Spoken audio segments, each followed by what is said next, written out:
Episode 3 Mumbai समस्तिका आगाज के सीने से लिपटी हुई थी और आगाज ने भी उसकी पीठ पर अपना हाथ रखा हुआ था। जब समस्तिका ने सुना कि आगाज उसे उन आदमियों को देने वाला है तो उसकी आंखों से आंसू निकलने लगे और वो आंसू आगाज के सीने को भिगोने लगे। वहीं आस्तिक भी रोने लगा था। उसने समस्तिका को कमर से कसकर पकड़ लिया था। वो आदमी जो समस्तिका के पीछे पीछे भाग रहे थे, आगाज की बात सुनकर मुस्कुराए और बोले, दिमाग वाला इंसान लगता है तू, इसीलिए जल्दी ही हमारी बात मान गया।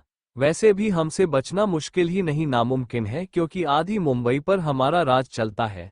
चल आजा, बाहर की तरफ चले, किसी को शक भी नहीं होगा और हमारा काम भी हो जाएगा। ये बोलकर वो बाहर की तरफ बढ़ने लगे। आगाज ने भी समस्तिका को खुद से दूर किया और उसका हाथ कसकर पकड़ लिया।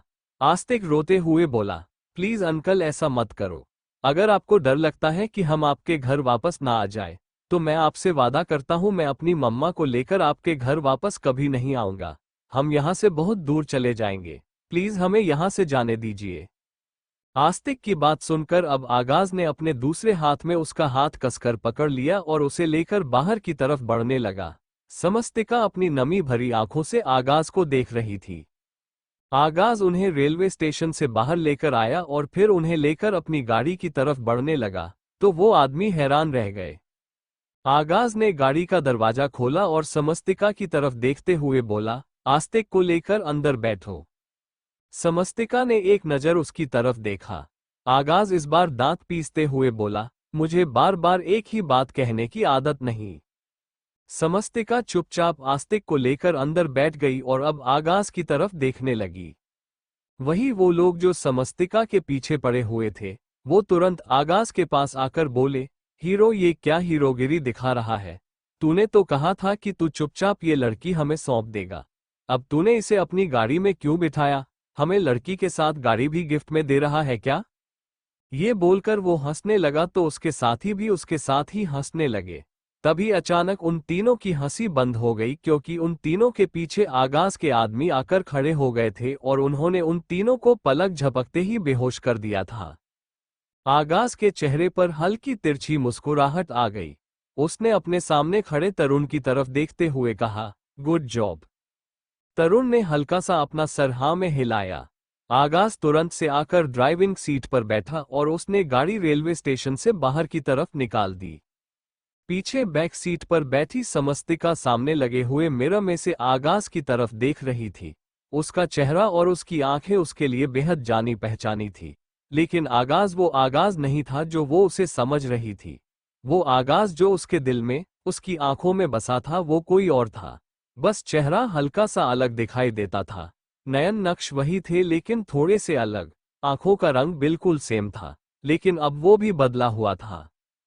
वो मिरर में से आगाज की तरफ देखती ही रही और आगाज ने भी हल्की सी नजरें उठाकर मिरर में से ही पीछे की तरफ देखा, तो उसकी निगाहें समस्तिका की निगाहों से जा मिली।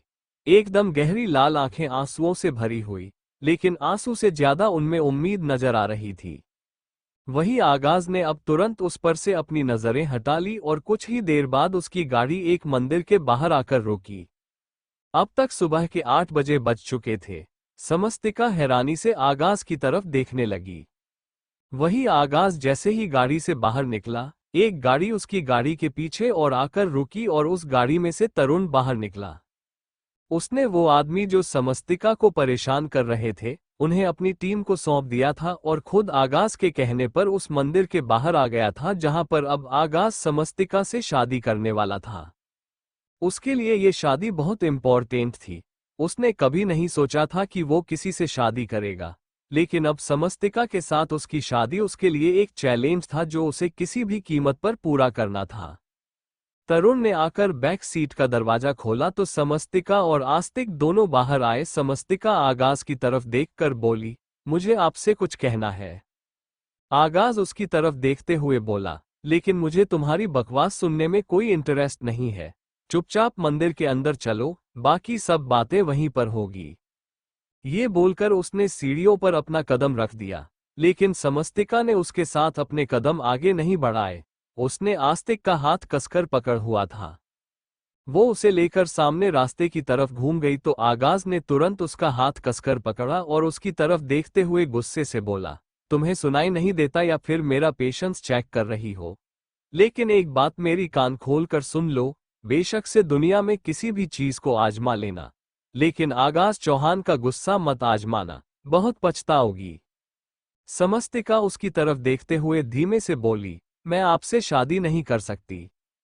आगाज हल्का सा मुस्कुराया और बोला, मैं सही था तुम्हें लेकर। तुम शक्ल से जितनी बेवकूफ और मासूम लगती हो ना उतनी हो नहीं। मैं तुम्हें मंदिर लेकर आया तो तुमने झट से अंदाजा लगा लिया कि मैं तुमसे शादी करना चाहता हूँ। इम्प्रेसिव, दिमाग काफी अच्छा चला लेती हो। लेकिन अपने इस दिमाग को मेरे सामने थोड़ा कंट्रोल में रखना और आइंदा मेरे सामने ना करने के लिए मुंह कभी मत खोलना। ये शादी अब होकर ही रहेगी, चुपचाप अंदर चलो। आगाज की बात सुनकर आस्तिक तुरंत बोला, प्लीज आप मेरी मम्मा के साथ जबरदस्ती मत कीजिए। वो अगर आपसे शादी नहीं करना चाहती तो। उसकी बात पूरी होती उससे पहले ही आगाज ने तरुण की तरफ देखकर उसे इशारा किया, तो तरुण ने आकर तुरंत आस्तिक को अपनी गोद में उठाना चाहा। समस्तिका जल्दी से बोली, प्लीज प्लीज वो अब आपसे कुछ भी नहीं बोलेगा, आप उसे मुझसे दूर मत करिए, वो डर जाएगा। वो मुझसे प्यार करता है बस इसीलिए ये सब बोल रहा है। मुझे आपसे ये कहना था कि। आगाज उसकी बात बीच में काट कर बोला, क्या मैंने तुमसे कहा कि तुम क्या कहना चाहती हो और क्या नहीं? मैंने तुमसे ये कहा कि मुझे तुम्हारी बकवास अब सुननी है? नहीं ना। मुझे बस तुमसे शादी करनी है। ये शादी होते ही तुम मेरे साथ घर जाओगी। एक दिन तुम्हें मेरे साथ मेरे घर में बिताना होगा जिसकी तुम्हें अच्छी खासी कीमत मिलेगी। उस कीमत को लेकर तुम्हें जहां जाना है तुम चली जाना, लेकिन एक दिन तुम्हें मेरे साथ रहना ही होगा। उसकी बात सुनकर समस्तिका उसकी तरफ देखती ही रह गई। वो धीमे से बोली, आप कीमत वाले कीमत लगा रहे हैं। खैर आपकी भी क्या गलती है? बिजनेस करना तो आपका पेशा होगा, लेकिन मेरे पास आपको बेचने के लिए कुछ भी नहीं है। मिस्टर आगाज चौहान, मुझे माफ कीजिए, मैं आपसे ये शादी नहीं कर सकती। मुझे गलतफहमी हो गई थी और अब वो गलतफहमी दूर हो चुकी है। आपको शादी करनी है तो आपको बहुत सारी लड़कियां मिल जाएगी। मैं चलती हूँ। ये बोलकर एक बार फिर से वो वहां से जाने लगी और इस बार आगाज का चेहरा गुस्से से कांपने लगा।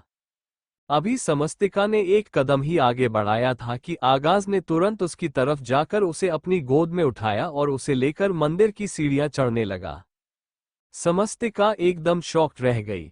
उसके हाथ आगाज के सीने पर आ चुके थे और उसकी नजरें आगाज के चेहरे पर टिकी हुई थी। आस्तिक जल्दी से आगाज की तरफ बढ़ने लगा। तरुण ने उसका हाथ पकड़कर उसे रोक लिया और उसकी तरफ देखने लगा। आस्तिक उससे अपना हाथ छुड़ाने की कोशिश करते हुए बोला, अंकल मेरा हाथ छोड़िए। मुझे उन अंकल को रोकना है, वो मेरी मम्मा के साथ गलत कर रहे हैं। उस नन्ही सी जान की बात सुनकर तरुण को बुरा तो लग रहा था, लेकिन फिर उसके दिमाग में एक ख्याल आया। वो तुरंत नीचे की तरफ झुका और आस्तिक की तरफ देखते हुए बोला, क्या आप मेरी बात सुनेंगे? आस्तिक हैरानी से उसकी तरफ देखने लगा। वही तरुण ने अब कुछ बोलना शुरू किया, जिसे सुनकर आस्तिक के चेहरे के एक्सप्रेशंस लगातार बदल रहे थे। कभी वो हल्का सा मुस्कुराता, तो कभी एकदम शॉक्ड हो जाता। कभी उसकी आंखों में उम्मीद नजर आती, तो कभी उसके चेहरे पर मायूसी आ जाती।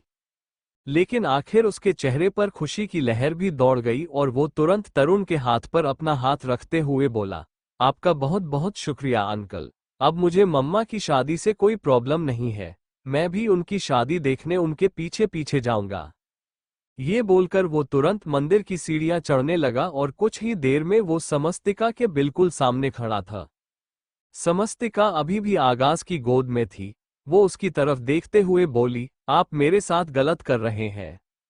आगाज गुस्से से बोला, अब अगर तुमने अपनी जुबान खोली ना तो मैं बता रहा हूं। तुम जानती नहीं हो आगाज चौहान चीज क्या है?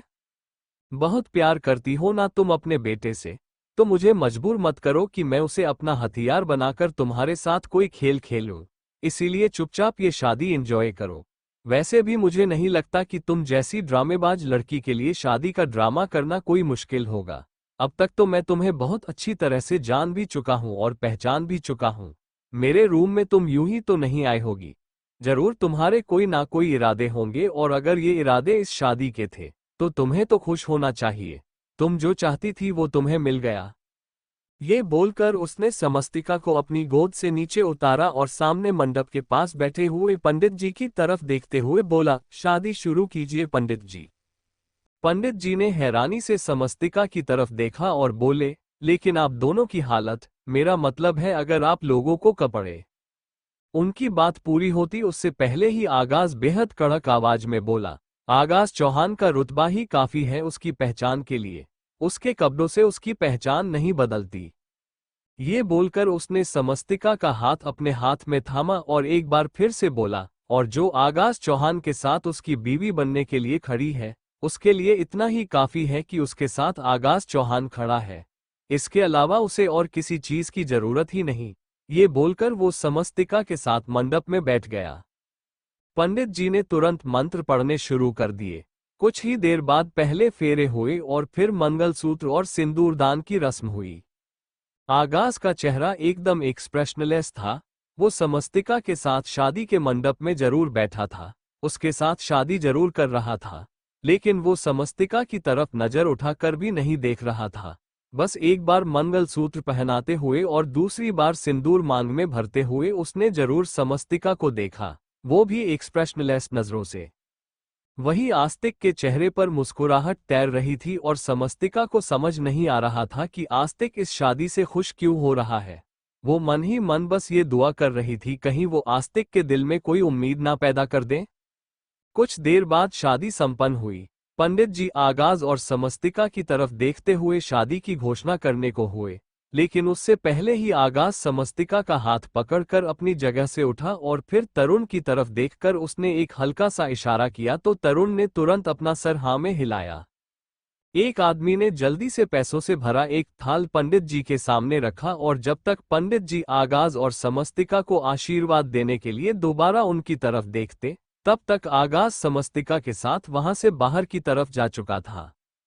आस्तिक तरुण के साथ ही था, लेकिन अब उसके चेहरे पर कोई डर नजर नहीं आ रहा था। वहीं दूसरी तरफ समस्तिका ने आगाज की तरफ देखा तो आगाज बिना उसकी तरफ देखे बोला, आस्तिक तब तक सही सलामत है जब तक तुम मेरी बात मान रही हो। बस मुझे चैलेंज मत करना, तुम भी खुश और मैं भी खुश। ये बोलकर उसने तुरंत गाड़ी का दरवाजा खोला और खुद अंदर बैठ गया, जबकि समस्तिका अभी भी बाहर ही खड़ी थी। उसने पीछे की तरफ देखा जहां पर आस्तिक तरुण के साथ आ रहा था। आस्तिक तरुण के साथ दूसरी गाड़ी में जाने वाला था, लेकिन अब समस्तिका तरुण के पास आई और आस्तिक का हाथ अपने हाथ में लेकर बोली, आस्तिक को मुझसे दूर रहने की आदत नहीं। ये बोलकर वो उसे लेकर वापस आगाज की गाड़ी की तरफ आई और आस्तिक को अपने साथ लेकर दूसरी तरफ से गाड़ी के अंदर बैठ गई। आगाज गुस्से से उसकी तरफ देख रहा था। समस्तिका बिना किसी एक्सप्रेशन के बोली, कुछ चीजें चैलेंज नहीं होती है मिस्टर चौहान, जरूरत होती है और जरूरत खुशियों से बढ़कर होती है। उसकी बात सुनते हुए आगाज ने गुस्से से मुठियां कस ली थी। गाड़ी चौहान मैंशन की तरफ बढ़ चुकी थी। आस्तिक समस्तिका की गोद में समाया हुआ था और समस्तिका बस बाहर की तरफ देख रही थी। एक खुशहाल जिंदगी से नर्क, और एक नर्क भरी जिंदगी से एक ऐसी दुनिया जहां अब उसे ना किसी चीज की ख्वाहिश थी और ना ही कोई उम्मीद। वहीं दूसरी तरफ चौहान मैंशन में दिव्या अपनी नाइटी में अपनी बालकनी में झूले पर बैठी हुई अपनी चाय एंजॉय कर रही थी, क्योंकि अभी एक सर्वेंट से पता चला था कि समस्तिका आस्तिक के साथ घर से जा चुकी है। आगाज और समस्तिका की शादी कैंसिल हो चुकी है, लेकिन तभी अचानक से उसकी नज़र पार्किंग एरिया में अभी अभी आकर रुकी हुई आगाज की गाड़ी पर गई। आगाज जैसे ही गाड़ी से बाहर निकला और उसके साथ ही समस्तिका और आस्तिक भी गाड़ी से बाहर निकले, उसकी आंखें बड़ी हो गई और जब उसने समस्तिका के गले में वरमाला और उसके माथे में सिंदूर वगैरह देखा तो उसने गुस्से से अपनी मुठियां कस ली। वो दांत पीसते हुए बोली, व्हाट द हेल। वही समस्तिका जैसे ही गाड़ी से बाहर निकली और आगे की तरफ बढ़ने लगी, अचानक से उसका कदम लड़खड़ा गया। वो नीचे गिरने ही वाली थी कि आगाज ने तुरंत उसे अपनी बाहों में संभाल लिया। समस्तिका का चेहरा उसके सीने पर आकर लगा था और वो अपनी पलकें झपकाते हुए आगाज के चेहरे की तरफ देख रही थी। चौहान मैंशन जैसे ही आगाज की गाड़ी चौहान मैंशन के अंदर एंटर हुई और गाड़ी में से आगाज और समस्तिका के साथ आस्तिक बाहर निकला। ऊपर अपने रूम की बालकनी में अपनी ग्रीन टी एंजॉय कर रही दिव्या की आंखें बड़ी हो गई। वो गुस्से से कांपने लगी। वहीं आगाज अब समस्तिका का हाथ पकड़कर आगे की तरफ बढ़ चुका था, जहां पर दरवाजे पर वैष्णवी जी खड़ी थी। उनकी नजर समस्तिका पर थी, जिसका एक हाथ आगाज के हाथ में था और दूसरे हाथ से उसने आस्तिक को पकड़ा हुआ था। उन्हें आस्तिक से भी कोई प्रॉब्लम नहीं थी। उन्हें आस्तिक सच में बहुत ज्यादा अच्छा लगता था और समस्तिका पर तो उन्हें बहुत ही ज्यादा प्यार आता था। दूसरी तरफ दिव्या अपनी बालकनी से अंदर की तरफ आई और उसकी नज़र बेड पर सो रहे अमांश पर गई। उसे सोते हुए देखकर उसका गुस्सा और भी ज्यादा बढ़ गया और उसने तुरंत वहां साइड में रखा हुआ पानी का जग उठाया और उसे अमांश पर उड़ेल दिया। अमांश हड़बड़ाते हुए अपनी जगह से उठा और गुस्से से दिव्या की तरफ देखते हुए बोला, बदतमीज, ये क्या हरकत की है तुमने? पागल हो गई हो क्या? ये बोलते हुए वो बेड से उठ चुका था। दिव्या चिल्लाते हुए बोली, हाँ मैं पागल हो गई हूँ। तुम्हें पता भी है इस घर में क्या हो रहा है? नहीं, तुम्हें तो इस घर में क्या हो रहा है और क्या नहीं इसकी खबर रखने की कोई जरूरत नहीं है, क्योंकि तुम्हारा तो सोना बहुत जरूरी है ना। तुम एक काम क्यों नहीं करते? सोने की जगह मर क्यों नहीं जाते? वैसे भी तुम्हारा कोई फायदा तो है नहीं। उसकी बात सुनकर अमांश का चेहरा गुस्से से कांपने लगा। वो तुरंत दिव्या की तरफ बढ़ा और उसने दिव्या की गर्दन को अपने हाथों में कसकर पकड़ लिया और उसे पीछे की तरफ धकेलने लगा। दिव्या की आंखें बड़ी हो गई। अमांश ने उसे सीधा दीवार से लगाया और बोला, तुम्हारी इतनी हिम्मत कि तुम मेरे मरने की बात कर रही हो? कहीं ऐसा ना हो मैं तुम्हें जान से मार दूं। वैसे भी तुम किसी काम की नहीं हो, ना ही मुझे बच्चा दे सकती हो जिसे मैं इस घर का वारिस बना हूं और खुद चौहान इंडस्ट्रीज, चौहान प्रॉपर्टी और चौहान मैंशन का मालिक बनूं। तो तुम जीकर करोगी ही क्या? तुम क्यों नहीं मर जाती? ये बोलते हुए उसने दिव्या का गला और भी ज्यादा कसकर दबा दिया था। दिव्या की सांस उखड़ने लगी। उसकी आंखें लगभग से बाहर आने को हो चुकी थी, लेकिन फिर भी अमांश उसे छोड़ नहीं रहा था। दिव्या अब और भी ज्यादा तड़पने लगी। उसके पैर नीचे जमीन पर लगातार रगड़ रहे थे और अमांश अपना हाथ और भी ज्यादा कस रहा था।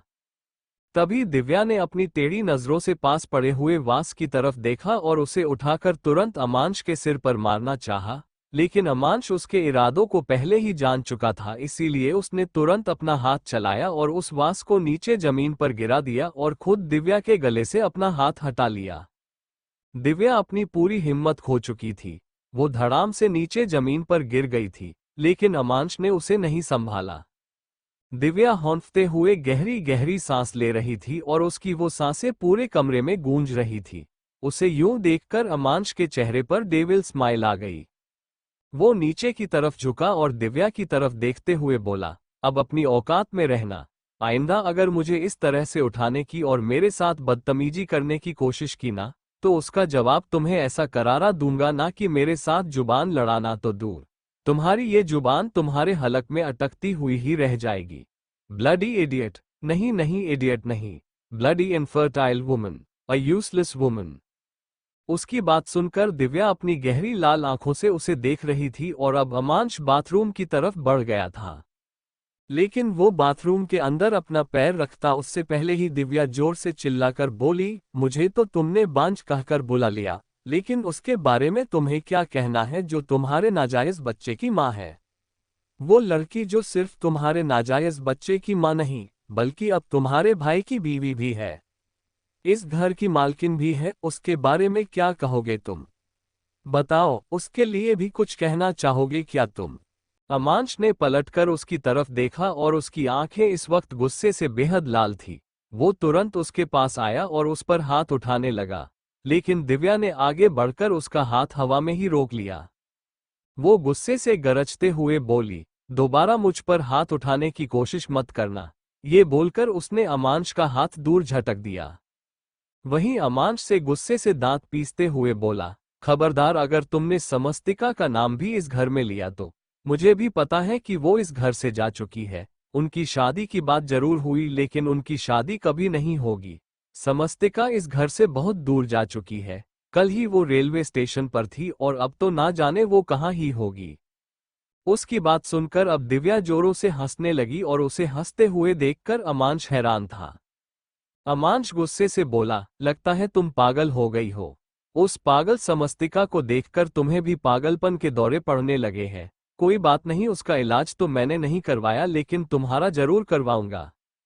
दिव्या हंसते हंसते रुकी और बोली, पागल मैं नहीं, पागल तो अब तुम होने वाले हो, क्योंकि जिसे तुम ये सोच रहे हो ना कि वो रेलवे स्टेशन पर किसी ट्रेन में बैठकर तुमसे बहुत दूर जा चुकी है, वो तुम्हारी भाभी बनकर इस घर में आ गई है। अभी अभी तुम्हारे भाई की बारात देखकर आ रही हूं मैं, और नहीं यकीन तो जाओ जाकर नीचे देख लो, तुम्हारी वो पागल समस्तिका अब तुम्हारी भाभी बन चुकी है, और वो तुम्हारा नाजायज बेटा जो तुमने उस समस्तिका को आगाज बनकर तोहफे में दिया था ना, वो तुम्हारे भाई का बेटा बन चुका है, तुम्हारी इस चौहान प्रॉपर्टी और चौहान इंडस्ट्रीज का वारिस बन चुका है। उसकी बात सुनकर अमांश के होश उड़ गए। अमांश ने तुरंत अपने सिर पर अपना हाथ रख लिया और समस्तिका के बारे में सोचने लगा। समस्तिका को आज से 4 साल पहले उसने डेट किया था। समस्तिका बहुत ही मासूम लड़की थी, अपने माँ बाप की इकलौती बेटी, जिसमें उसके माँ बाप की जान बसती थी। अमांश शुरू से ही आगाज से नफरत करता था, क्योंकि वो उसका सौतेला भाई था और हमेशा से ही आगाज को इस घर में प्रायोरिटी दी जाती थी। कुछ भी हो, आगाज को इस घर में बहुत ही ज्यादा इम्पोर्टेंस दी जाती थी, जिसकी वजह से अमांश की नफरत और भी ज्यादा बढ़ गई थी। उस वक्त पर बाहर की दुनिया में कोई भी आगाज को जानता नहीं था, क्योंकि आगाज ज्यादातर न्यूयॉर्क ही रहता था, और अगर वो इंडिया आता तो घर पर ही रहता या फिर ऑफिस जाता, लेकिन वो कभी किसी मीडिया वाले के सामने नहीं जाता था और ना ही बाहर की दुनिया में ज्यादा किसी से मिलता जुलता था। ऐसे में सबके दिलों में आगाज को मिलने की तमन्ना और भी ज्यादा बढ़ने लगी थी।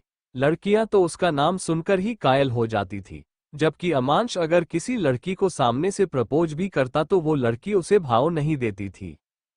तब अमांश ने अपना दिमाग लगाया और वो खुद को आगाज कहकर इंट्रोड्यूस करने लगा। वो सब लड़कियों से खुद को आगाज कहकर ही इंट्रोड्यूस करवाता। उसमें और आगाज में बहुत कम फर्क था। दोनों के चेहरे एक बाप होने की वजह से लगभग से सिमिलर थे और उनकी हाइट में भी कुछ खास फर्क नहीं था। बस एक चीज थी जो बहुत ही ज्यादा डिफरेंट थी, और वो थी आंखों का रंग। इसीलिए अमांश ने उसका भी सॉल्यूशन ढूंढ लिया था। उसने आगाज की ब्लू आइज की तरह बिल्कुल सेम कलर के लेंस बनवाए और उन्हें यूज करने लगा, जिससे वो बिल्कुल आगाज जैसा ही लगता था। अगर जिस इंसान ने आगाज को कभी देखा ही ना हो, वो अमांश से मिले और अमांश उससे खुद को आगाज कहकर इंट्रोड्यूस करवाए, तो उस इंसान को दूर दूर तक उस पर कोई शक नहीं हो सकता था। और इन्हीं सबके बीच उसकी मुलाकात समस्तिका से हुई। समस्तिका जो एक दिन एक होटल में उससे मिली थी, शायद वो अपने मॉम डैड के साथ डिनर करने आई हुई थी, और उस वक्त वो बहुत ही ज्यादा खूबसूरत लग रही थी। उसे देखते ही अमांश का दिल उस पर आ गया। अब तक ना जाने वो कितनी ही लड़कियों के साथ इंटीमेट भी हो चुका था और कितनी ही लड़कियों की जिंदगी भी खराब कर चुका था। जैसे ही उसकी नज़र समस्तिका पर गई, जैसे वो सारी दुनिया ही भूल गया और उसने समस्तिका को अप्रोच करना शुरू कर दिया। लेकिन समस्तिका इन सब चीजों से दूर रहती थी। उसके पेरेंट्स बहुत ज्यादा स्ट्रिक्ट थे और वो उसे कॉलेज के अलावा कहीं भी नहीं जाने देते थे, पर किसी तरह अमांश उसके करीब पहुंच ही गया। जब उसने समस्तिका को प्रपोज किया तो समस्तिका ने तुरंत मना कर दिया, लेकिन अमांश ने उससे वादा किया कि वो उससे बहुत जल्दी शादी करेगा। शादी का सुनकर किसी भी लड़की के दिल में ख्वाब पैदा होने लगते हैं, और समस्तिका तो हद से ज्यादा मासूम थी। शादी का जिक्र सुनकर ही जैसे उसके पेट में तितलियां उड़ने लगी थी। शादी के वादे के बाद समस्तिका ने अमांश का प्रपोजल एक्सेप्ट कर लिया और अमांश उसके और भी ज्यादा करीब जाने लगा। लेकिन सबसे ज्यादा बड़ी प्रॉब्लम ये थी कि समस्तिका इंटीमेसी तो दूर, अमांश को खुद को किस भी करने नहीं देती थी। वो बस हमेशा यही कहती थी कि पहले वो दोनों शादी करेंगे और उसके बाद ही उन दोनों के बीच ये सब कुछ होगा। लेकिन अमांश तो बस किसी तरह उसकी बॉडी को हासिल करना चाहता था। वो जब जब समस्तिका को देखता था तो उसके दिमाग में बस यही चलता था कि वो कैसे समस्तिका को अपने बेड पर लेकर जाए और उसके साथ इंटीमेट हो। और ये सब सोचते हुए ही उसने किसी तरह समस्तिका को इमोशनली ब्लैकमेल करके उसे एक दिन खुद को मिलने के लिए बुला ही लिया। उस दिन उसने समस्तिका से एक बार फिर से शादी के लंबे लंबे वादे किए और समस्तिका के साथ इंटीमेट हुआ, और एक बार जो ये सिलसिला शुरू हुआ वो रुकने का नाम ही नहीं ले रहा था, और तकरीबन 2 महीने बाद समस्तिका को पता चला कि वो प्रेग्नेंट है। अपनी प्रेगनेंसी की बात जानकर ही समस्तिका के होश उड़ गए थे। उसे ऐसा लग रहा था जैसे उसने ना जाने कितना बड़ा गुनाह कर दिया हो। उसने तो सिर्फ अमांश से प्यार किया था, लेकिन अमांश के दिल में तो दूर दूर तक उसके लिए ना ही कोई प्यार था और ना ही कोई और फीलिंग। वो बस समस्तिका को यूज कर रहा था। समस्तिका प्रेगनेंसी की बात जानकर बहुत ज्यादा डर गई थी, इसलिए उसने सोचा कि वो जल्द से जल्द अमांश से मिलेगी और अमांश को सब कुछ बताएगी ताकि अमांश जल्दी से उसके घर आए और उन दोनों की शादी हो सके। और उस दिन समस्तिका अमांश से मिलने के लिए होटल हयात आए। हयात होटल समस्तिका अमांश से होटल में मिलने आए थी। अमांश को अभी तक उसकी प्रेगनेंसी के बारे में नहीं पता था, इसीलिए वो भी उससे मिलने आया हुआ था। रूम में आते ही अमांश ने सीधा समस्तिका के करीब आकर उसे कमर से पकड़ा और उसे किस करना शुरू कर दिया। लेकिन कुछ ही देर में समस्तिका ने उसे खुद से दूर किया और बोली, मुझे आपसे कुछ कहना है आगाज। अमांश, जो हमेशा से अपना इंट्रोडक्शन आगाज के नाम पर ही देता आया था, वो तुरंत बोला, अभी मुझे कुछ नहीं सुनना है समस्तिका, प्लीज अभी मुझे खुद को प्यार करने दो ना। तुम्हें पता है हम पूरे 4 दिन बाद मिल रहे हैं। इन 4 दिनों में मैंने तुम्हें कितना मिस किया। ये बोलकर वो एक बार फिर से समस्तिका को किस करने को हुआ, तो इस बार समस्तिका ने उसे तुरंत अपना हाथ दिखाकर उसे रोक दिया और बोली, नहीं अभी नहीं आगाज, अभी आपको पहले मेरी बात सुननी होगी। अमांश ने इरिटेट होते हुए उसे देखा और बोला, अच्छा बताओ क्या कहना है तुम्हें। समस्तिका ने अपने पेट पर अपना हाथ रखा और फिर थोड़ी हिम्मत करते हुए बोली, मैं प्रेग्नेंट हूँ आगाज, मुझे 2 महीने की प्रेगनेंसी है, मुझे बहुत डर लग रहा है। हमें अब जल्दी से शादी करनी होगी, इससे पहले कि मेरे पेरेंट्स को इन सब चीजों के बारे में पता चले। आप प्लीज मेरे घर पर आकर उनसे मेरा हाथ मांग लीजिए। उसकी बात सुनकर अमांश के होश उड़ गए। वो तुरंत पीछे की तरफ हटते हुए बोला, ये क्या बकवास कर रही हो तुम प्रेग्नेंट कैसे हो सकती हो। समस्तिका ने उसका दूसरा सवाल तो सुना ही नहीं, वो तो बस उसके पहले सवाल पर ही उसकी तरफ देखती रह गई। उसकी प्रेगनेंसी की न्यूज़ अमांश के लिए बकवास है, ये सुनकर जैसे उसके होश ही उड़ गए थे। अमांश उसके चेहरे के एक्सप्रेशंस देखकर खुद को जल्दी से संभालते हुए बोला, आई मीन तुम प्रेग्नेंट कैसे हो गई। मैं तो हमेशा ख्याल रखता था, लेकिन फिर भी शायद कोई प्रॉब्लम हुई होगी, बट डोंट वरी। ये बोलते हुए वो उसके बिल्कुल करीब आ गया और उसके कंधों पर अपने हाथ रखकर बोला, मैं तुम्हें मेडिसिन्स ला दूंगा, तुम वो मेडिसिन्स खा लेना, सब कुछ ठीक हो जाएगा, ये प्रेगनेंसी चली जाएगी। समस्तिका की हैरानी अब और भी ज्यादा बढ़ गई, मतलब अमांश उसकी प्रेगनेंसी अबॉर्ट करने की बात कर रहा था। उसकी आंखों में नमी तैरने लगी। वो तुरंत बोली, मुझे ये प्रेगनेंसी अबॉर्ट नहीं करनी है आगाज, मुझे इस बेबी को जन्म देना है। मुझे इस प्रेगनेंसी से कोई प्रॉब्लम नहीं है, मुझे प्रॉब्लम इस बात से है कि हम दोनों की शादी नहीं हुई है, इसलिए मैं चाहती हूँ कि हम दोनों अब जल्दी से जल्दी शादी कर ले। अगर सबको प्रेगनेंसी के बारे में पता चलेगा तो प्रॉब्लम होगी ना, इसीलिए हमें ज्यादा देरी नहीं करनी चाहिए। अमांश, जो एक बार खुद को कंट्रोल कर चुका था, अब समस्तिका की बात सुनकर दोबारा खुद पर कंट्रोल करते हुए बोला, यार तुम पागल हो गई हो क्या शादी की रट लगा रखी है तुमने। समस्तिका रोते हुए बोली, आपने कहा था आप मुझसे शादी करेंगे। अमांश चिल्लाकर बोला, मैंने कहा था मैं तुमसे शादी करूंगा, लेकिन इसका मतलब ये नहीं कि मैं किसी के भी गंदे खून को अपना नाम दे दूंगा। समस्तिका ने जैसे ही उसकी ये बात सुनी, उसकी आंखें फटी के फटी रह गई और वो एकदम से फ्रीज हो गई। उसे ऐसा लगा जैसे उसने कुछ गलत सुन लिया हो। वो यूं ही अमांश को देखती रही और अमांश गुस्से से बोला, मुझे क्या पता कि मेरी गैर मौजूदगी में तुम किस किस के पास जाती हो। एक मैं ही तो तुम्हारा बॉयफ्रेंड नहीं हूं ना, बहुत देखी है मैंने तुम जैसी लड़कियां, जो हम लड़कों के सामने सती सावित्री होने का नाटक करती है, लेकिन इतने तो इस दुनिया में रंग नहीं है जितने तुम लड़कियों के होते हैं, और उन रंगों से भी ज्यादा तुम लड़कियों के बॉयफ्रेंड होते हैं। एक से सुबह, एक से दोपहर, एक से शाम तो एक से रात होती है तुम जैसी लड़कियों की। मैंने कभी भी ऐसी कोई गलती नहीं की जिसका खामियाजा मुझे भुगतना पड़े, और किसी और की गलती को मैं अपने सिर पर बिल्कुल भी नहीं लेने वाला। इसलिए जाओ उसके पास जाकर ये शादी का तांडव करो, जिसका बच्चा अपने पेट में लेकर घूम रही हो तुम। समस्तिका को ऐसा लगा जैसे एक ही पल में उसकी पूरी दुनिया बदल गई हो। जो अमांश उसे अपनी सर आंखों पर बिठाकर रखता था, उसने एकदम से उसे अंदर जमीन में गाड़ दिया था। वो रोते हुए बोली, ये सब क्या बोल रहे हैं आप आगाज? प्लीज ऐसे मत बोलिए ना। आप ऐसे इंसान नहीं हैं जैसे आप बातें कर रहे हैं। आप मुझ पर शक कर रहे हैं। आप जानते हैं ना मुझे अच्छी तरह से, मैंने आपके अलावा कभी किसी की तरफ नजर उठाकर भी नहीं देखा। अमांश चिल्लाते हुए बोला, बंद करो अपना ये ड्रामा। मुझे तुम्हारे इस ड्रामे में बिल्कुल भी इंटरेस्ट नहीं, और अब तुम मेरी एक बात कान खोल कर सुन लो। अब मुझे ना सिर्फ तुम्हारे ड्रामे बल्कि तुम में भी कोई इंटरेस्ट नहीं। आइंदा कभी ना मुझे कॉल करना और ना ही कभी मेरे सामने आना। वैसे भी मेरी शादी फिक्स हो चुकी है। अब मुझे सिर्फ अपनी मैरिड लाइफ पर ध्यान देना है। ये बोलकर अमांश तुरंत वहां से जाने लगा। समस्तिका ने उसका हाथ पकड़कर उसे रोका और बोली, नहीं, आप मेरे साथ ऐसा नहीं कर सकते हैं आगाज। आप मुझे ऐसे नहीं छोड़ सकते हैं। आपने कहा था कि आप मेरे साथ शादी करेंगे। आप किसी और के साथ शादी। अभी वो बोल ही रही थी कि अमांश ने उसका हाथ दूर झटक दिया और खुद दरवाजे की तरफ बढ़ गया। समस्तिका तुरंत उसके पीछे पीछे आई और उसे रोकने की कोशिश करने लगी, लेकिन अमांश उसकी कोई बात सुन ही नहीं रहा था। वो उस होटल रूम से बाहर निकला और जैसे ही वो लिफ्ट के अंदर जाने लगा, समस्तिका ने एक बार फिर से उसे रोका और रोते हुए बोली, प्लीज एक बार मेरी बात तो सुन लीजिए आगाज। अगर आप अभी मुझसे शादी नहीं करना चाहते हैं तो ठीक है, लेकिन प्लीज ये सब मत करिए। प्लीज मुझे छोड़कर मत जाइए। ये बोलते हुए वो उसे बाहर की तरफ रोकने की कोशिश कर रही थी, जबकि अमांश अब लिफ्ट के अंदर आ गया था।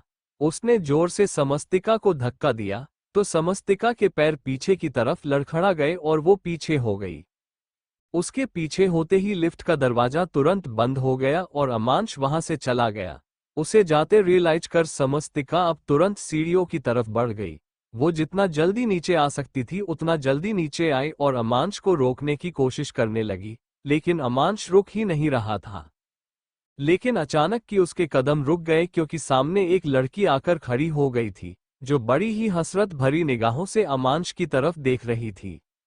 अमांश ने भी जब उसे देखा तो थोड़ा हैरान था, लेकिन वो कुछ रिएक्ट करता उससे पहले ही वो लड़की उसके बिल्कुल करीब आई और बोली, तुम यहाँ क्या कर रहे हो आगाज? और ये लड़की कौन है जो तुम्हारे पीछे भाग रही है? अमांश ने एक नजर पलटकर पीछे समस्तिका की तरफ देखा और मुंह बनाते हुए बोला, पता नहीं कौन है। तुम तो जानती हो आगाज चौहान ना जाने कितनी ही लड़कियों के दिल पर राज करता है। कितनी लड़कियां उसे पाने के लिए पागल है। ये भी उन पागलों में से एक होगी। पर मुझे पागल लड़कियों में नहीं बल्कि पागलपन वाली लड़कियों में ज्यादा इंटरेस्ट है, जस्ट लाइक यू।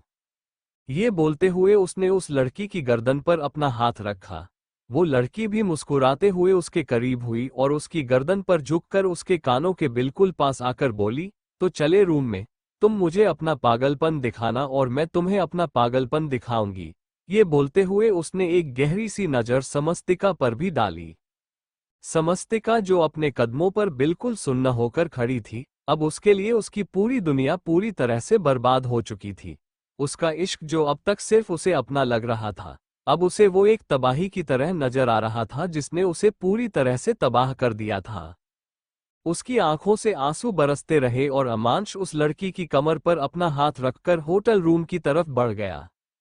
समस्तिका अपनी जगह पर घुटनों के बल गिर गई और उसकी आंखों के सामने वो वक्त घूमने लगा जब जब उसने अमांश को अपने करीब आने दिया था। उसने अपने पेट पर अपना हाथ रखा और बोली, मुझे नहीं पता था कि इश्क सिर्फ सुकून नहीं दर्द भी देता है, पर इस दर्द की आंच मैं आप पर नहीं आने दूंगी। आपको और कोई इस दुनिया में लाना चाहे ना चाहे, लेकिन मैं आपको इस दुनिया में जरूर लाऊंगी। अंडरस्को वर्तमान में चौहान मैंशन। दिव्या अमांश की तरफ देखते हुए बोली, तुम तो बड़ा कहते थे कि वो लड़की पागल है और किसी दिन वो या अपने बच्चे को बेच देगी या फिर अपने ही बच्चे को खा जाएगी। लेकिन वो तो यहाँ पर तुम्हारे घर पर आकर बैठ गई, वो भी तुम्हारे भाई की बीवी बनकर। अब तुम कैसे सामना करोगे उसका? अगर उसने गलती से भी सबके सामने तुम्हारा नाम ले दिया ना अमांश, तो तुम बुरी तरह से फंस जाओगे। अब तक तो सिर्फ तुम्हें चौहान इंडस्ट्रीज का सीईओ नहीं बनाया गया ना, अब तुम ना सिर्फ चौहान इंडस्ट्रीज बल्कि चौहान मैंशन से भी बाहर निकाल दिए जाओगे, वो भी धक्के मारकर। ये बोलते हुए दिव्या अमांश को अपनी गहरी नजरों से देख रही थी। वहीं अब एक जोरदार थप्पड़ अमांश ने उसके चेहरे पर और जड़ दिया। दिव्या का चेहरा दूसरी तरफ लुढ़क गया। अमांश उसकी तरफ देखते हुए बोला, ऐसा कभी नहीं होगा। मुझे नहीं लगता वो मुझे पहचानती है। अगर पहचानती होती तो उस दिन मैं उसके सामने खड़ा था, वो जरूर मुझे कुछ कहती। उस दिन उसने मुझे कुछ नहीं कहा तो इसका मतलब साफ है कि वो मुझे भूल गई। अरे वैसे भी तुम लड़कियों को अपने कपड़े नहीं याद रहते तो हम लड़के कैसे याद रहेंगे। हम कौन सा कपड़ों से कम क्वांटिटी में तुम्हारे पास होते हैं। इतने तो तुम कपड़े नहीं बदलती जितने अपने बॉयफ्रेंड बदल देती हो। दिव्या व्यंग्य से बोली, तुम्हें सच में ऐसा लगता है कि समस्तिका भी ऐसी लड़की है? उसका सवाल सुनकर अमांश हैरानी से उसकी तरफ देखने लगा। दिव्या तिरछी मुस्कुराहट के साथ बोली, बेशक से एक लड़की की दुश्मन होती है, लेकिन तुम्हें पता है समस्तिका मुझे कभी अपनी दुश्मन नहीं लगी, क्योंकि उसमें दुश्मनी वाली बात ही नहीं है। देखा है मैंने उसे और उसकी आंखों में भी कितना प्यार करती थी वो बेचारी तुमसे, लेकिन तुमने उसे टिश्यू की तरह यूज करके फेंक दिया। पर लगता है अब तुम्हारे कर्मों का हिसाब होने वाला है। Just wait and watch. जिस लड़की को तुमने बर्बाद किया है ना अमांश, वो तुम्हें तबाह करेगी। मार्क माय वर्ड्स, तुम बर्बाद होने वाले हो। ये बोलकर दिव्या तुरंत वहां से बाहर की तरफ चली गई और अमांश उसकी बातों के बारे में सोचता रह गया। समस्तिका के बारे में सोच सोचकर अब उसे खुद को बहुत डर लग रहा था। उसके हाथ पैर फूल रहे थे। उसे समस्तिका से डर नहीं लग रहा था, बल्कि इस बात से डर लग रहा था कि अगर समस्तिका ने उसके बारे में सबको सच बता दिया तो वो किसी लायक नहीं रहेगा। लेकिन तभी अचानक ही उसके चेहरे पर शैतानी मुस्कुराहट तैरने लगी।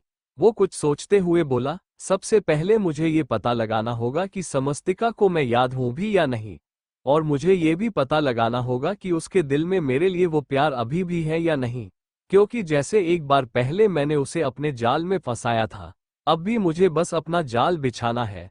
वो समस्तिका तो खुद ब खुद उसमें फंस जाएगी। ये बोलकर वो सार्कास्टिक वे में हंसने लगा। वहीं दूसरी तरफ चौहान मैंशन के दरवाजे पर वैष्णवी जी आगाज, समस्तिका और आस्तिक की आरती उतार रही थी। उन्होंने चावलों से भरा हुआ कलश भी नीचे जमीन पर रखा हुआ था। वो अभी समस्तिका की तरफ देखते हुए उसकी आरती उतार ही रही थी कि आगाज अंदर की तरफ बढ़ते हुए बोला, मेरे पास इन सब फालतू चीजों के लिए वक्त नहीं है, मुझे ऑफिस जाना है। ये बोलकर उसने वो वरमाला जो समस्तिका ने उसे पहनाई थी, उसे उतार कर नीचे जमीन पर फेंका और उसके ऊपर पैर रखकर अंदर की तरफ चला गया। गिरिराज जी जो वही सामने की तरफ खड़े थे, उन्होंने उसे जब ये करते हुए देखा तो उनके चेहरे पर गुस्से की एक लकीर आ गई, लेकिन उन्होंने आगाज को रोका नहीं। वही वैष्णवी जी समस्तिका की तरफ देखते हुए बोली, वो जरा गुस्से वाला है और थोड़ा बिजी रहता है ना, शायद इसीलिए परेशान हो रहा होगा। पर तुम फिक्र मत करो, वो जल्दी ठीक हो जाएगा। तुम ये कलश गिराकर अंदर आओ। समस्तिका ने हल्का सा मुस्कुरा कर कहा, क्या मैं इसे गिराए बिना अंदर आ जाऊं? वैष्णवी जी हैरानी से बोली, लेकिन प्रॉब्लम क्या है? चलो ठीक है, कोई बात नहीं। तुम नहीं करना चाहती तो इट्स ओके, तुम ऐसे ही अंदर आ जाओ। ये बोलते हुए उन्होंने अपना हाथ समस्तिका की तरफ बढ़ाया, तो समस्तिका ने आस्तिक का हाथ और भी ज्यादा कसकर पकड़ लिया और अंदर की तरफ आए। अंदर आते ही उसने नीचे गिरी हुई उस वरमाला को उठाया और उसे देखते हुए मन ही मन बोली, खुद को तो नहीं संभाल पाई मैं, तुम्हें ही संभाल लूं। वैसे भी फूलों की क्या गुस्ताखी, यहां बर्बाद तो इंसान इंसान को कर रहा है। चौहान मैंशन, समस्तिका अपने हाथों में पकड़े हुए उन फूलों की तरफ देख रही थी जो वरमाला में पिरो रखे थे, और वो वरमाला उसने अपने हाथों से ही आगाज को पहनाई थी और आगाज उस वरमाला को नीचे जमीन पर फेंक कर चला गया था। वैष्णवी जी उसके पास आई और बोली, तुम आगाज की बातों का बुरा मत मानना, वो बस थोड़ा गुस्से वाला है। वो क्या है ना, वो शुरू से ही बिना परिवार के रहा है तो थोड़ा सा गुस्सा उसके अंदर शुरू से ही है, लेकिन दिल का बहुत नर्म है वो। समस्तिका ने मुस्कुराते हुए उनकी तरफ देखा और बोली, आप मुझे बार बार ये क्यों बता रही है माँ, मैं समझ चुकी हूँ, लेकिन आप फिक्र मत कीजिए, मुझे उनकी बातों का बुरा बिल्कुल भी नहीं लगेगा, और वैसे भी मैं कौन सा यहाँ पर ज्यादा देर। ये बोलते हुए वो अचानक से रुक गई और बिल्कुल खामोश हो गई। वैष्णवी जी हैरानी से उसकी तरफ देखने लगी। समस्तिका मुस्कुराते हुए बोली, माँ, क्या मैं आस्तिक के साथ बैकयार्ड की तरफ जाऊं? मेरा मतलब है, आस्तिक बहुत ज्यादा थक गया होगा, उसे आराम की जरूरत है। वैष्णवी जी तुरंत बोली, लेकिन उसके लिए बैकयार्ड की तरफ जाने की क्यों जरूरत है? मेरा मतलब है, अब तुम्हारी आगाज से शादी हो गई है तो तुम आगाज के कमरे में जाओ, और आस्तिक के लिए मैं अभी फिलहाल गेस्ट रूम खुलवा देती हूँ। उसके बाद हम आस्तिक का नया रूम बनवा देंगे। समस्तिका तुरंत बोली, लेकिन आस्तिक मेरे बिना नहीं रहता है माँ। मेरा मतलब है, आज तक वो कभी मेरे बिना नहीं रहा, उसे आदत नहीं है तो उसे परेशानी होगी। वैष्णवी जी ने तुरंत आस्तिक को अपने करीब किया और बोली, उसे कोई परेशानी नहीं होगी, मैं हूं ना। जैसे तुम उसे अपने साथ प्यार से रखती हो, वैसे अब मैं उसे अपने साथ प्यार से रखूंगी। पहले मैं सोच रही थी कि मैं इसका रूम अलग से बनवाऊंगी, लेकिन अगर इसे तुम्हारे साथ रहने की आदत है तो कोई बात नहीं, अब इसे मैं संभाल लूंगी। तुम जाओ, आगाज के कमरे में जाओ, और हाँ, थोड़ा संभल कर, हाँ मतलब अगर वो कुछ कहे तो बस सुन लेना, जवाब मत देना। समस्तिका वैष्णवी जी की बातों को बहुत अच्छी तरह से समझ रही थी। अब तक तो वो भी आगाज के बारे में इतना तो समझ चुकी थी कि आगाज बहुत गुस्से वाला इंसान है। शायद इसीलिए वैष्णवी जी उसे संभाल कर रहने के लिए बोल रही थी। वो हल्का सा मुस्कुराकर अपना सर हाँ में हिलाकर आगाज के कमरे की तरफ बढ़ गई। वैसे भी बस उसे एक दिन ही तो यहाँ पर रहना था। आगाज ने खुद उससे कहा था कि वो एक दिन बाद यहाँ से जा सकती है। वो आगाज के कमरे के बाहर आकर खड़ी हुई, और जैसे ही उसने अपना कदम अंदर की तरफ बढ़ाया, एक पल के लिए वो कांप उठी। उसे वो पल याद आया जब वो इस कमरे में आगाज के साथ थी, और उन दोनों के बीच वो सब, जब उन दोनों के बीच वो सब कुछ हो रहा था, तो वो यही समझ रही थी कि उसका आगाज उसके पास है, लेकिन जिसे वो आगाज समझ रही थी वो तो आगाज था ही नहीं, और जो आगाज था वो उसका आगाज नहीं था। वो कमरे के अंदर आए और आगाज की तरफ देखने लगी। आगाज में जब उसकी नजरों को खुद पर महसूस किया तो तुरंत बिना किसी एक्सप्रेशन के बोला, यहाँ पर खड़ी खड़ी क्या कर रही हो? तुम्हें यहाँ पर भेजा किसने है? समस्तिका अपना सर झुका कर बोली, वो माँ ने मुझे यहाँ पर भेजो, बट अगर आप कहते हैं तो मैं यहाँ से चली चली जाती हूँ। ये बोलकर वो तुरंत दरवाजे की तरफ बढ़ने लगी तो आगाज जोर से बोला, यहाँ से कहीं जाने की जरूरत नहीं है तुम्हें। सिर्फ एक ही दिन यहाँ पर रहना है, तुम्हें किसी न किसी तरह बर्दाश्त कर लूंगा मैं, लेकिन एक बात मेरी कान खोल कर सुन लो। एक तो मेरे रास्ते में मत आना, और एक मेरे सामने कुछ बोलने की हिम्मत मत करना। अगर मेरे सामने जरा से भी जुबान खोली तो जुबान मुंह में नहीं रहने दूंगा।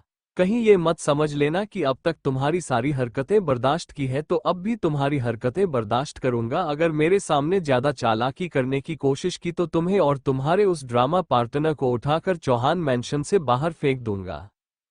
समस्तिका उसकी बातें सारी चुपचाप सुन रही थी, लेकिन उसकी आखिरी बात सुनकर वो खुद को रोक नहीं पाई और तुरंत बोली, वो मेरा ड्रामा पार्टनर नहीं है, मेरा बेटा है, उसका नाम आस्तिक है। आगाज गुस्से से बोला, पूछा नहीं है मैंने तुमसे, तो जो चीज पूछी नहीं है उसका जवाब भी मत दो, कहा ना तुमसे मेरे सामने जुबान मत चलाना। ये बोलकर उसने अपने हाथों में पकड़ी हुई फाइल जोर से बेड पर पटक दी और अपने क्लोजेट से अपने कपड़े लेकर सीधा वॉशरूम की तरफ चला गया। समस्तिका बस उसे जाते देखती रह गई। आगाज ने बड़ी जोर से वॉशरूम का दरवाजा बंद किया तो समस्तिका अब कमरे में इधर उधर देखने लगी कि वो कहां पर जाकर अपने लिए जगह बनाए। उसे अब थोड़ी देर यहीं पर रुकना था। आस्तिक के लिए वो थोड़ी बेफिक्र थी, क्योंकि वैष्णवी जी को वो इतना तो जान ही चुकी थी कि वैष्णवी जी उसे कोई नुकसान नहीं पहुंचने देगी। वो उसका बहुत अच्छे से ख्याल रखेगी। अब बस उसे किसी तरह इस कमरे में एक दिन काटना था। तभी उसे सामने ड्रेसिंग के पास नजर आए तो वो कुछ सोचते हुए बोली, हाँ मैं वहीं पर नीचे जमीन पर बैठ जाती हूँ। वैसे भी अब ऊपर सोफे वगैरह पर बैठी तो मिस्टर चौहान एक बार फिर से बोलने लगेंगे। ये बोलकर वो ड्रेसिंग के पास आए, लेकिन जैसे ही वो ड्रेसिंग के पास पहुंची अचानक से उसका पैर लड़खड़ा गया और वो सीधा ड्रेसिंग के ऊपर जाकर गिरी। बड़ी मुश्किल से उसने खुद को भला, लेकिन ड्रेसिंग पर इधर उधर रखा हुआ सामान नहीं संभाल पाई और अचानक ही एक ऑयल की बोतल नीचे जमीन पर गिरी और पूरी टूट गई। उस ऑयल की बोतल को टूटते हुए देखकर समस्तिका के चेहरे पर परेशानी झलकने लगी। आगाज ने तो उसे आवाज तक निकलने से मना किया था और उसने तो सीधा सामान ही तोड़ना शुरू कर दिया। उसने जल्दी से उसे बोतल का सारा कांच उठाया और उसे डस्टबिन में डाल दिया। अब वो इधर उधर अपना चेहरा घुमाते हुए कोई कपड़ा ढूंढ रही थी ताकि ऑयल को साफ कर सके, लेकिन उसे जब कोई कपड़ा नहीं मिला तो वो अपने दुपट्टे से ही उस ऑयल को साफ करने लगे। लेकिन इससे पहले कि वो उस ऑयल को साफ करती, वॉशरूम का दरवाजा खुला। समस्तिका के होश उड़ गए, वो तुरंत पीछे की तरफ हो गई। वहीं आगाज ने जब उसे ड्रेसिंग की तरफ देखा तो उसे तिरछी नजरों से देखते हुए बोला, वहां पर क्या कर रही हो? समस्तिका एकदम हड़बड़ा गई, उसकी तो सांसें भी हलक में अटकने लगी थी। वो बड़ी मुश्किल से बोली, वो मैं यहां पर पानी पानी ढूंढ रही थी। आगाज ने अब उसे और भी ज्यादा तिरछी नजरों से देखा और बोला, ड्रेसिंग के पास पानी? पागल किसे बना रही हो, खुद को या फिर मुझे? और मैंने तुमसे कहा ना कि मेरे सामने जुबान मत चलाओ, तो तुम्हारी हिम्मत भी कैसे हुई मेरे सामने अपनी जुबान खोलने की? समस्तिका हैरानी से बोली, लेकिन अगर आप मुझसे कोई सवाल पूछेंगे तो मुझे जवाब तो देना पड़ेगा ना? आगाज चिल्लाकर बोला, मुझे नहीं चाहिए तुम्हारा जवाब। सुना तुमने, ना ही मुझे तुम्हारा कोई जवाब चाहिए और ना ही मुझे तुम्हारी शक्ल बार बार देखनी है। चुपचाप एक जगह पर जाकर बैठ जाओ। उसकी बात सुनकर समस्तिका ने तुरंत अपने होठों पर अपनी उंगली रख दी और जाकर अब दूसरे कोने में बैठ गई, जो दरवाजे के पास था। आगाज खुद को सामने ड्रेसिंग में देख रहा था, लेकिन अब भी वो ड्रेसिंग से काफी दूर था। उसे ड्रेसिंग में से अब समस्तिका दिखाई दे रही थी, जिसे अभी भी अपने होठों पर अपनी उंगली रखी हुई थी और उसकी नजरें नीचे जमीन की तरफ थी। उसे जमीन की तरफ देखते हुए देख आगाज ने एक बार फिर से मुंह बनाया और अब ड्रेसिंग की तरफ बढ़ने लगा। वहीं दूसरी तरफ समस्तिका का दिल जोरों से धक धक कर रहा था, क्योंकि नीचे जमीन पर ऑयल बिखरा हुआ था और अगर आवाज गलती से भी उस ऑयल पर पैर रखता तो वो बहुत बुरी तरह से गिरता। उसके गिरने की इमेजिनेशन से ही समस्तिका को अंदर तक डरा रखा था। वो आगाज को गिरने भी नहीं देना चाहती थी और अब अगर वो आगाज के सामने जुबान खोलती तो आगाज उसे फिर से दो चार सुनाता और अब तो उसको कोई पता नहीं था अगर सच में उसे चौहान मैंशन से बाहर निकालकर फेंक देता। तो वो मन ही मन दुआ करने लगी कि आगाज उस ऑयल पर अपना पैर ना रखे, लेकिन आगाज लगातार उसे ड्रेसिंग की तरफ बढ़ रहा था। जैसे ही वो उस ऑयल पर अपना पैर रखने को हुआ, किसी ने उसे पीछे की तरफ खींचा, लेकिन फिर भी आगाज का पैर उस ऑयल पर आ चुका था और वो जोर से नीचे जमीन पर गिरा। पर वो गिरते हुए घूम गया था और जो उसके पीछे था वो उससे पहले जमीन पर गिरा, मतलब अब समस्तिका नीचे जमीन पर गिरी हुई थी और आगाज उसके ऊपर था। समस्तिका की दर्द से चीख निकल गई। आगाज अपने होठों को कसकर बिछ लिया था, क्योंकि उसके पैर पर बुरी तरह से मोच आ गई थी। वो कुछ दर्द की वजह से और कुछ गुस्से की वजह से पागल हो रहा था। वो गुस्से से समस्तिका की तरफ देख रहा था और समस्तिका ने अपने दोनों हाथों को अपने चेहरे पर रखा हुआ था। वो पूरी तरह से डर गई थी। उसकी गहरी गहरी सांस से ही बता रही थी कि इस वक्त वो कितना ज्यादा परेशान हो रही है। आगाज गुस्से से कांपते हुए बोला, what the hell is this? तुम्हारी हिम्मत कैसे हुई मुझे पीछे खींचने की? समस्तिका डर से कांपते हुए बोली, मैं अगर आपको पीछे नहीं खींचती तो आप नीचे जमीन पर गिर जाते, आपके चोट लग जाती। बोलते हुए उसने अपने हाथ अपने चेहरे से हटा दिए थे। आगाज अब उसे और भी ज्यादा गुस्से से घूरने लगा तो समस्तिका ने एक बार फिर से अपने होठों पर अपनी उंगली रख दी। आगाज गुस्से से बोला, ओह रियली, तुम मुझे गिरने से बचा रही थी? अब मैं कहां पर हूं? फूलों की सेज पर सो रहा हूं। अभी मैं नीचे गिरा हूं और ये सिर्फ तुम्हारी वजह से हुआ है, ब्लडी इडियट। खुद तो पता नहीं कहां कहां दर दर की ठोकरें खाती फिर रही हो और मुझे भी इतनी जोर से गिरा दिया। उसकी बात सुनकर समस्तिका की आंखों में नमी तैर गई। आगाज अभी भी उसे गुस्से से घूर रहा था और अब समस्तिका बिल्कुल चुप थी। आगाज गुस्से से चिल्लाते हुए बोला, तुम मुझे अपनी तरह मत समझो। जैसे तुम गिरी हुई हो ना, वैसे मैं गिरा हुआ नहीं हूं। मेरा एक स्टैंडर्ड है। आगाज चौहान हूं मैं, जमीन भी मेरे नाम से कांपती है और तुमने मुझे नीचे गिरा दिया। How dare you? ये बोलकर वो तुरंत ऊपर की तरफ उठने लगा, लेकिन जैसे ही उसने अपने पैर पर हल्का सा जोर डाला, उसकी दर्द से आह निकल गई। उसके चेहरे से ही उसका दर्द दिखाई दे रहा था। समस्तिका अपनी नमी भरी आंखों से उसके चेहरे की तरफ ही देख रही थी, पर आगाज भी जिद्दी था। वो किसी न किसी तरह अपने पैरों पर खड़ा हुआ और बेड की तरफ जाने लगा, लेकिन उसे अपने पैर पर जोर डाला ही नहीं जा रहा था। उसका पैर सच में बहुत बुरी तरह से मुड़ा था। समस्तिका उसकी तरफ देखती रही और फिर जल्दी से जाकर उसने ड्रेसिंग में इधर उधर कुछ ढूंढना शुरू किया। आगाज बेड पर आकर बैठ चुका था और अपने पैर की तरफ देख रहा था। उसने अब अपना फोन ढूंढना शुरू किया ताकि अपने फोन किसी सर्वेंट को फोन करके अपने रूम में बुला सके, लेकिन तभी अचानक से समस्तिका उसके पैरों के पास आकर बैठ गई। उसके हाथों में कोकोनट ऑयल की बोतल थी। हालांकि आगाज ऐसी चीज यूज नहीं करता था, लेकिन पता नहीं ये उसके रूम में कैसे थी। समस्तिका ने नजरें उठाकर उसकी तरफ देखा और अपने होठों पर उंगली रखकर उसे इशारा किया कि वो बिल्कुल चुप है और वो बिल्कुल नहीं बोलेगी। उसका इशारा देखकर आगाज की भौहें तन गई। वो गुस्से से कांपता हुए बोला, खबरदार, अगर मुझे हाथ लगाने की भी कोशिश की तो हाथ तोड़ दूंगा। समस्तिका ने इस बार कुछ कहा नहीं। उसने अपने हाथों पर अच्छी तरह से ऑयल लगाया और तुरंत आगाज के पैर को अपने हाथ में पकड़ लिया। आगाज दर्द से चिल्ला उठा। जिस तरह से समस्तिका ने उसके पैर को पकड़ा था, उसे और भी ज्यादा दर्द होने लगा था। उसने अपना पैर पीछे खींचने चाहा, लेकिन समस्तिका ने उसके पैर पर अपने हाथों से और भी ज्यादा दबाव बना दिया और ऑयल से उसके पैर की मालिश करने लगी। आगाज ने बेड पर अपनी मुठियां कस दी थी और एक बार फिर से उसकी दर्द से चीख निकल गई, क्योंकि समस्तिका ने उसके पैर को पूरी तरह से मरोड़ दिया था। वो दर्द से चिल्लाने को हुआ, लेकिन अगले ही पल वो बिल्कुल शांत हो गया था, क्योंकि उसे अपने दर्द से राहत मिल गई थी। उसका पैर जो वो मूव भी नहीं कर पा रहा था, अब वो अच्छी तरह से मूव हो रहा था। समस्तिका तुरंत वहां से पीछे की तरफ हट गई थी। उसने उस ऑयल की बोतल को वापस ड्रेसिंग पर रखा और जो नीचे ऑयल गिरा हुआ था उसे अपने दुपट्टे से साफ करने लगी। उसका पूरा दुपट्टा ऑयल से भर गया था। उसने जल्दी से जाकर उसे दुपट्टे को अब वॉशरूम में अच्छे से क्लीन किया और फिर वापस आकर उस दुपट्टे से उस जगह को और भी ज्यादा अच्छे से क्लीन कर दिया। लेकिन इन सब के चक्कर में उसका पूरा दुपट्टा खराब हो चुका था और उसका सीना हल्का हल्का रिवील हो रहा था। पर समस्तिका को इन सब चीजों का ख्याल ही नहीं था, पर आगाज की नजरें बार बार उसके क्लीवेज की तरफ जा रही थी। चौहान मैंशन। समस्तिका शावर के नीचे खड़ी थी और बुरी तरह से कांप रही थी। वो पता नहीं क्या क्या बड़बड़ाए जा रही थी और एक कोने में खड़ा आगाज हैरानी से उसकी तरफ देख रहा था। उसे ये नहीं समझ में आ रहा था कि आखिर समस्तिका बड़बड़ा क्या रही है, लेकिन उसका कांपना अपना वो महसूस कर सकता था। उसकी आंखों से आंसू बेशक उस शावर के पानी के अंदर गिर रहे थे, लेकिन उन आंसुओं को भी आगाज महसूस कर सकता था।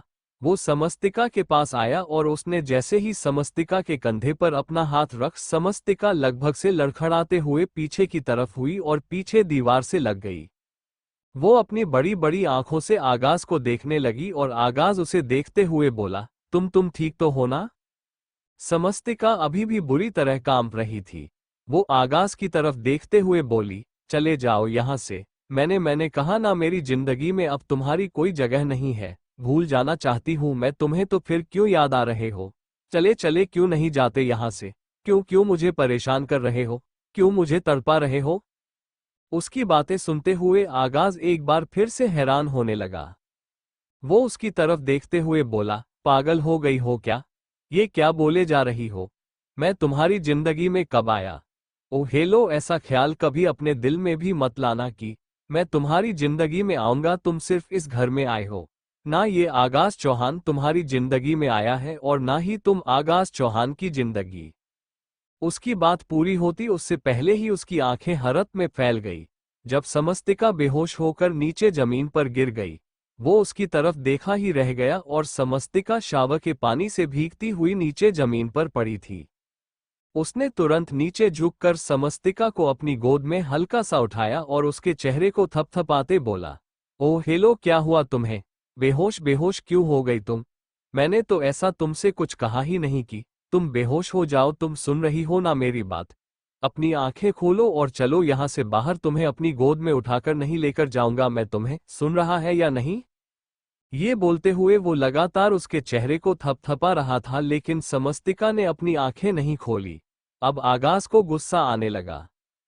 वो गुस्से से दांत पीसते हुए बोला, अगर तुम्हें लगता है कि तुम मुझे इस तरह से पागल बना लोगी तो ये तुम्हारी बेवकूफ़ी है। ये बेहोश होना और ये सब ड्रामा मेरे सामने नहीं चलेंगे। अगर तुम्हें उठना है तो उठो, नहीं उठना तो रहो बेहोश।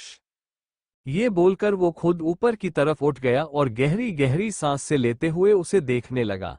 वो इंतजार कर रहा था कि समस्तिका अपनी आंखें खोले, लेकिन जब समस्तिका ने तकरीबन 5 मिनट अपनी आंखें नहीं खोली तो हार कर उसने समस्तिका को अपनी गोद में उठाया और उसे लेकर बाहर की तरफ आया। समस्तिका पूरी तरह से गीली थी, इसीलिए आगाज ने उसे बेड पर नहीं लेटाया। वैसे भी वो समस्तिका को बेड पर नहीं लिटाने वाला था। उसे बिल्कुल अच्छा नहीं लगता था कोई उसकी चीजों को छुए, इसीलिए वो समस्तिका को अपनी गोद में भी नहीं उठा रहा था। उसने समस्तिका को लगभग से सोफे पर पटका और कुछ पल उसे यूं ही देखता रहा और फिर इरिटेट होकर बोला, ओह गॉड, कहाँ फंस गया हूं मैं। इससे अच्छा तो मैं कभी इंडिया आता ही नहीं। I just hate this girl. पता नहीं जब से इसकी शक्ल देखी तब से अजीब अजीब चीज हो रही है मेरे साथ। ये बोलते हुए वो फ्रस्ट्रेशन में अपना फोन ढूंढने लगा। अपना फोन ढूंढकर उसने डॉक्टर को कॉल किया। जैसे ही डॉक्टर ऊपर की तरफ आए, वैष्णवी जी जो नीचे हॉल में ही थी, वो हैरानी से बोली, डॉक्टर क्यों आए हैं? कहीं समस्तिका को फिर से कुछ हो तो नहीं गया? ये सोचते हुए वो भी तुरंत डॉक्टर के पीछे पीछे ऊपर की तरफ आए। तब तक डॉक्टर समस्तिका का चेकअप करने लगे थे। उन्होंने समस्तिका के बारे में वैष्णवी जी को कुछ नहीं बताया था, लेकिन अब वो आगाज को सब कुछ बताने का सोच रहे थे। वो आगाज की तरफ देखते हुए बोले, मिस्टर चौहान, मुझे पेशेंट के बारे में आपसे बात करनी है। आगाज गुस्से से बोला, क्या मैं तुम्हें इतना फ्री दिखता हूं कि तुम इस फालतू लड़की के बारे में मुझे डिस्कस करोगे? दिमाग घर पर छोड़कर आए हो या फिर किसी पेशेंट को दान में दे दिया? उसकी बात सुनकर डॉक्टर एकदम से चुप हो गए। तभी उनकी नजर वैष्णवी जी पर गई, जो अपना सरनामे हिलाकर उन्हें इशारा कर रही थी कि वो समस्तिका के बारे में आगाज को कुछ ना कहे। हालांकि डॉक्टर ने समस्तिका के बारे में वैष्णवी जी को कुछ नहीं बताया था, लेकिन थोड़ा बहुत अंदाजा तो उन्हें समस्तिका की हालत देखकर ही हो गया था। अब डॉक्टर ने चुपचाप समस्तिका का ट्रीटमेंट किया और फिर अपना ब्रीफकेस लेकर वहां से बाहर की तरफ आ गए। बाहर आते ही वैष्णवी जी उनका हाथ पकड़कर उन्हें कॉरिडोर की तरफ ले गई और डॉक्टर की तरफ देखते हुए बोली, आपने आगाज की डांट तो सुन ली, अब मेरी डांट भी सुन लीजिए। आपकी हिम्मत कैसे हुई आगाज को समस्तिका के बारे में कुछ बताने की? जब मुझसे डरते हुए अपने मुझे कुछ नहीं बोला तो आगाज को बताने की क्या जरूरत है? डॉक्टर हैरानी से उनकी तरफ देखने लगे। वैष्णवी जी ने तुरंत अपनी साड़ी के पल्लू में से नोटों का एक बंडल निकाला और उसे डॉक्टर के हाथ पर रख दी और बोली, मुझे नहीं पता अब क्या बोलना चाहते हैं और क्या नहीं, लेकिन इतना समझ लीजिए कि ऐसी वैसी कोई भी बात आप आगाज को नहीं कहेंगे जिससे उनकी मैरिड लाइफ को खतरा हो। आप समझ रहे हैं ना मेरी बात? डॉक्टर ने अपना सर हाँ में हिलाया और बोला, लेकिन मुझे आपसे बात करनी है। वैष्णवी जी तुरंत बोली, आप जाए फिलहाल यहाँ से, मैं हॉस्पिटल आकर आपसे बात करूंगी। आपको जो मुझसे कहना होगा आप मुझे हॉस्पिटल में कहिएगा, यहाँ पर कुछ नहीं। उनकी बात सुनकर अब डॉक्टर तुरंत वहां से चले गए। वैष्णवी जी ने उनके जाने के बाद एक गहरी सांस ली। वो नहीं चाहती थी कि आगाज को ऐसा वैसा कुछ पता चले जिससे वो समस्तिका को एक्सेप्ट ना करे। वहीं दूसरी तरफ अमांश अपने कमरे में वापस आ चुका था और इधर उधर टहल रहा था। दिव्या जो वही बेड पर बैठी थी, वो चेहरे पर इविल स्माइल लिए उसे देख रही थी। अमांश के चेहरे पर उसकी परेशानी साफ नजर आ रही थी। वो अपनी जगह से उठी और अमांश के सामने आए तो अमांश के कदम एकदम से रुक गए। दिव्या उसकी तरफ देखते हुए बोली, तुम्हारा चेहरा देखकर लग रहा है कि अभी अभी अपनी एक गर्लफ्रेंड या फिर ये कहूं अपनी पागल एक गर्लफ्रेंड के पास होकर आए हो। क्या रिएक्शन दिया उसने तुम्हें? तुम याद हो उसे या फिर नहीं? वैसे तो तुम याद रखने लायक चीज ही नहीं हो। ये तो पति हो मेरे, इसीलिए तुम्हें झेल रही हूं, वरना तुम जैसी चीजों की सिर्फ एक ही हालत होनी चाहिए, डस्टबिन में थ्रो। ये बोलते उसके चेहरे पर सार्कास्टिक स्माइल थी। अमांश उसकी तरफ देखकर मुस्कुराया और बोला, डस्टबिन में थ्रो कौन होगा ये तुम्हें बहुत जल्दी पता चलेगा। यू नो वॉट, तुम्हें लग रहा है कि अगर समस्तिका मुझे नहीं पहचानेगी तो ही मैं इस घर में रह पाऊंगा, लेकिन क्या तुमने कभी ये सोचा है कि अगर समस्तिका ने मुझे पहचान लिया और जैसे वो पहले मेरे प्यार में पागल थी, अगर अब भी वो मेरे प्यार में पागल हुई तो क्या होगा? उसकी बात सुनकर अब दिव्या हैरानी से उसकी तरफ देखने लगी। अगले ही पल उसकी आंखें बड़ी हो गई और उसकी एक्सप्रेशंस देखकर अमांश एक बार फिर से मुस्कुराया और बोला, सही सोचा तुमने। अगर समस्तिका एक बार फिर से मेरे प्यार में पागल हुई तो इस बार डस्टबिन में थ्रो। तुम खुद ही जानती हो कि कौन होगा। मुझे इस घर का मालिक बनने के लिए चौहान प्रॉपर्टी अपने नाम करवाने के लिए सिर्फ एक वारिस चाहिए, और वो तो मेरे पास पहले से ही है। तो फिर तुम सोचो कि तुम्हारी औकात इस घर में क्या रह जाएगी। बट कोई बात नहीं, सर्वेंट की जॉब में तुम्हें जरूर अवेलेबल करवा दूंगा। ये बोलते हुए उसके चेहरे पर तिरछी मुस्कुराहट थी। अब वो वहां से बाहर की तरफ चला गया और दिव्या अपनी जगह पर खड़ी गुस्से से कांपती रह गई। भला वो ऐसे कैसे ये सब होने दे सकती थी। वो चौहान प्रॉपर्टी की मालकिन बन सके, इसीलिए वो आगाज को अपने जाल में फंसाना चाहती थी, और यहाँ तो अमांश ने उसे चौहान मेंशन से बाहर निकलने का ही फुल प्रूफ प्लान बना लिया था। वो तुरंत बोली, नो नो नो, मैं ऐसा बिल्कुल भी नहीं होने दूंगी। मैं उस समस्तिका को यहाँ पर बिल्कुल भी नहीं रहने दूंगी। अगर वो इस घर में रही तो वो मेरे लिए खतरा बन जाएगी। इससे पहले कि उसके और अमांश के बीच एक बार फिर से चक्कर चले, मुझे उसे घर से बाहर निकालना होगा। वैसे भी उस आगाज को उसमें कोई इंटरेस्ट नहीं है, तो मुझे कोई प्रॉब्लम नहीं होगी। मुझे जल्द से जल्द कुछ करना होगा। ये बोलते हुए उसके चेहरे पर घबराहट साफ नजर आ रही थी। वहीं दूसरी तरफ 2 घंटे बीत चुके थे और अब समस्तिका को होश आने लगा था। समस्तिका को जैसे ही होश आया, वो सोफे पर अपनी जगह पर उठकर बैठ गई। वो अपना चेहरा इधर उधर घुमाते हुए अपने आसपास देख रही थी। तभी उसके होठों पर मुस्कुराहट और उसकी आंखों में आंसू एक साथ आ गए।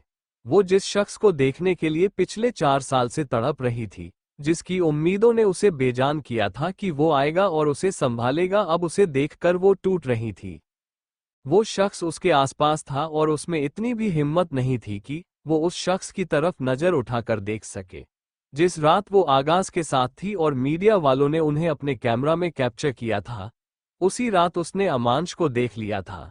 जब वो आगाज के पीछे पीछे उस रूम से बाहर आई थी, तब उसकी नजर बाहर आते ही अमांश पर गई थी, जो दिव्या के साथ खड़ा था, और उस वक्त उसका भ्रम नहीं, वो खुद टूट गई थी। भले ही अमांश ने उसे वक्त लेंस नहीं लगा रखे थे, लेकिन वो एक ही नज़र में उसे पहचान गई थी।